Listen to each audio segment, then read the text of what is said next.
ഡ്രോണിന്റെ drone വിഷ്വൽസിൽ കാണാനായിട്ട് അടിപൊളിയാണ് കേട്ടോ. ഹൈ, ഇന്ന് നമ്മളുള്ളത് കേരളത്തിന്റെ മിനി ഗോവ എന്നറിയപ്പെടുന്ന വർക്കല ബീച്ചിലാണ്. സമയം ഏകദേശം ഒരു 6:30 6:20 സമയം രാവിലെ. ഞാന് ആ ക്ലിഫിന്റെ അവിടെയുള്ളൊരു കോട്ടേജിലാണ് താമസിച്ചത്. ഇന്നലെ വന്നതാണ് ഞാന്. രാവിലെ വെറുതെ എൻ്റെ കയ്യിലുള്ള ഒരു ചെറിയ ഡ്രോൺ ഉണ്ട്, അത് പറത്താം എന്നൊക്കെ ഓർത്ത് ഇറങ്ങിയതാ. പക്ഷെ നല്ല കാറ്റുണ്ട്. ഈ കാറ്റത്ത് പറത്തിയിട്ടുണ്ടെങ്കിൽ ഈ ഡ്രോണ് ഏത് വഴിക്ക് പോകുന്നു നമുക്ക് പറയാൻ പറ്റില്ല. അതുകൊണ്ട് ഞാൻ ഇവിടുത്തെ കുറച്ച് കാഴ്ചയൊക്കെ കണ്ടിങ്ങനെ നടക്കാന്ന് തീരുമാനിച്ചു. ഇതാണ് ഇവിടുത്തെ ഹെലിപ്പാഡ് ഗ്രൗണ്ട്. സാധാരണ ഹെലികോപ്റ്റർ ഒക്കെ ഇറങ്ങുന്ന സ്ഥലമാണ് ഇവിടെ. പിന്നെ പാർക്കിംഗ് എല്ലാം ഇവിടെയാണ്. ഇവിടുന്ന് ഇങ്ങനെ തിരിഞ്ഞ് ഈ വഴി കുറച്ച് മുന്നോട്ട് പോയി നോക്കാന്നോർത്ത് ഞാൻ നടക്കുക. നമുക്ക് മുന്നിൽ കാണുന്ന ഈ ബീച്ചാണ് പാപനാശം ബീച്ച്. ഇവിടെ ഇറങ്ങി കുളിച്ചിട്ടുണ്ടെങ്കിൽ നമ്മുടെ പാപങ്ങളൊക്കെ പോകുമെന്നാണ് വിശ്വാസം. അതിനെപ്പറ്റി എനിക്ക് അത്രയ്ക്ക് അറിയത്തില്ല. പക്ഷെ ഇവിടെ ഇറങ്ങി കുളിക്കുന്നത് ഒരു പ്രത്യേക വൈബ് തന്നെയാണ്. അടിപൊളിയാണ് ഇവിടെ കടലിൽ ചാടാനായിട്ട്. വേലിയേറ്റത്തിന്റെ സമയമൊക്കെ ആയതുകൊണ്ട്, വേലിയേറ്റം വേലിയിറക്കം ഉണ്ടല്ലോ, അതിന്റെ ഒരു സമയം ആയതുകൊണ്ട് കുറച്ച് ഡേഞ്ചർ ആണ് ഇപ്പം കടലിൽ ഇറങ്ങുന്നത്. അതുകൊണ്ട് തന്നെ അവര് ചെറിയൊരു കയറൊക്കെ കെട്ടി വെച്ചിട്ടുണ്ട് ബീച്ചിൽ കൂടി.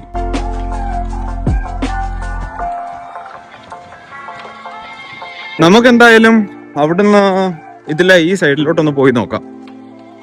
നമുക്ക് ദൂരേക്ക് നോക്കിയാൽ ധാരാളം ഫിഷിംഗ് ബോട്ടുകൾ കാണാം കേട്ടോ. കുറെ ബോട്ടുകൾ അവിടെ കിടക്കുന്നുണ്ടാവും.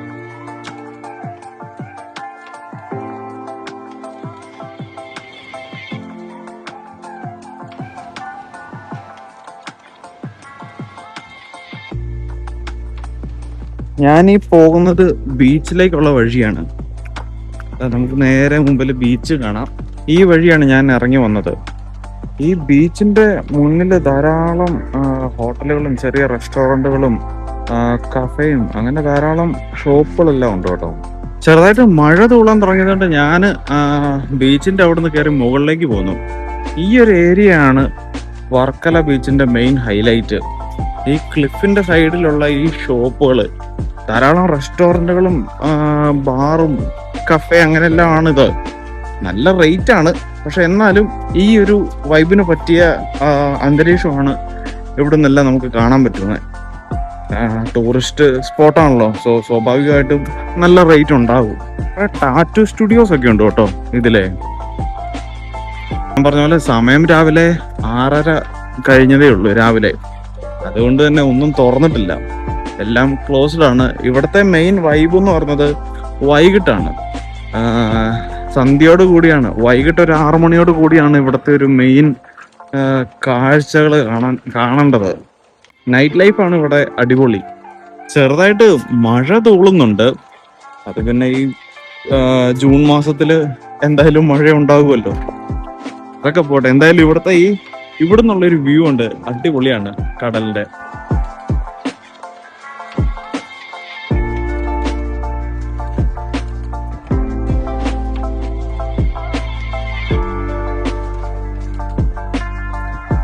ഞാന് ഇതിന്റെ മുകളിൽ നിന്ന് ഇവിടുന്ന് കുറച്ച് ഡ്രോൺ ഷോട്ട് എടുത്തു കേട്ടോ. മുമ്പേ ചെറിയ നല്ല കാറ്റുണ്ടായിരുന്നു ചെറുതായിട്ട്. അതുകൊണ്ട് ഞാൻ ജസ്റ്റ് നോക്കിയപ്പോൾ കാറ്റ് കുറവുണ്ടായിരുന്നു. അങ്ങനെ ഞാനിപ്പോൾ പറത്തി അതിന്റെ കുറച്ച് വിഷ്വൽസ് കാണിക്കാം.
നമ്മൾ ഈ ക്ലിഫിൽ കൂടി ഇങ്ങനെ നടന്നു വരുമ്പോൾ ഇതുപോലെ താഴേക്ക് ബീച്ചിലേക്ക് ഇറങ്ങാനുള്ള ചെറിയ വഴികൾ കാണാം. ഒരു 2-3 ഉണ്ടെന്നാണ് എനിക്ക് തോന്നുന്നത്. കുറച്ചുകൂടെ മുന്നോട്ട് പോയിട്ടുണ്ടെങ്കിലും ഉണ്ട്. നമുക്ക് ജസ്റ്റ് താഴോട്ടൊന്ന് പോയി നോക്കാം.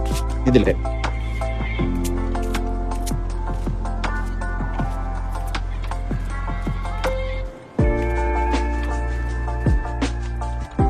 ഈ വഴി ഇങ്ങനെ നേരെ ഇറങ്ങി വരുന്നത് ബീച്ചിലേക്കാണ്.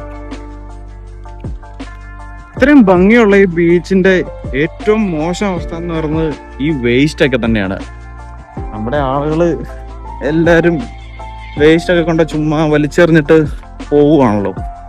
അതൊക്കെ മാറണം. ഞാൻ എന്തായാലും ബീച്ചിലേക്ക് ഇറങ്ങി ഇങ്ങ് വന്നു. ഈ വേലിയേറ്റ സമയമൊക്കെ ആയതുകൊണ്ട് ആണ് ഇവർ ഈ ഇതുപോലെ റിബൺ കെട്ടി വെച്ചേക്കുന്നത്.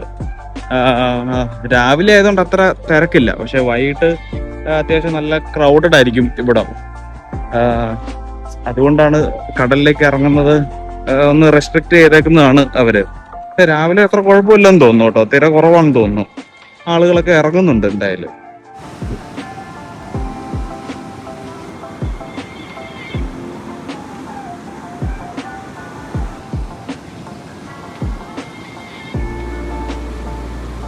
എന്തായാലും ഇതിൽ ഒന്ന് ചുമ്മാ നടന്നു നോക്കാം. കാലൊക്കെ നനയ്ക്കണ്ടേ, കടലിൽ വന്നിട്ട് പിന്നെ കാലെല്ലാം നനച്ചില്ലേ കുളിക്കാനും ഇറങ്ങാൻ പറ്റിയില്ല.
രാവിലെ തന്നെ അത്യാവശ്യം ആളുകളുണ്ട് കേട്ടോ.